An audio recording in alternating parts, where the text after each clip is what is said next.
Explain to us what you interpret extreme competition to look like. Well, this is a new phrase. I don't think the Biden administration has used it before. But I think what this means clearly is that China can expect a long term, high stakes, global competition with the United States that covers almost every aspect of China's interests as well as those of the United States. We will be competing to shape things like security regimes, trade and investment architectures, certainly the development and regulation of technology, but also, and maybe most importantly, global norms and practices, the rules of the road, and the values that underlie them. And this, I think, is why President Biden said he's going to focus on international rules of the road and not, as President Trump did from the Democratic point of view, on a sort of a personal foreign policy that provokes for provocation's sake. He's going to work with allies constantly, fairly relentlessly from China's point of view, and he's telling China, be ready.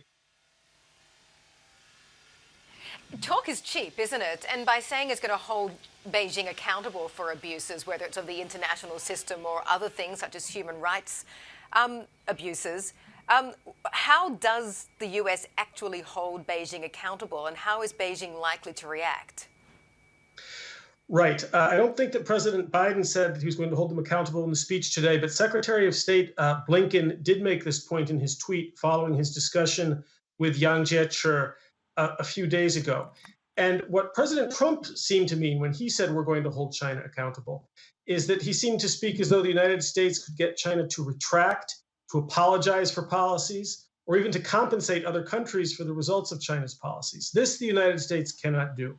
When the Biden administration says hold them accountable, I think they are saying we're going to keep talking about the issues in China's domestic and foreign policy that challenge universal principles, that challenge ideas about human rights, that challenge ideas about transparency and reciprocity.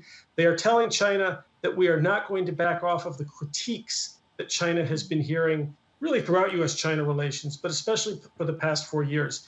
And it is precisely this, back off, that Yang Jiechi and other Chinese leaders have been demanding of the United States. They have been telling the US, including not only in the call with Secretary Blinken, but also in Yang Jiechi's speech to an American audience last week, that all problems in the relationship are the fault of the United States, and that if the United States will just get on the right side of history, realize that China's rise under the CCP is a good thing, then everything will be copacetic. And so I think hold China to account means, no, we're not going to conduct the relationship on that basis. We are going to call out what we see as bad behavior.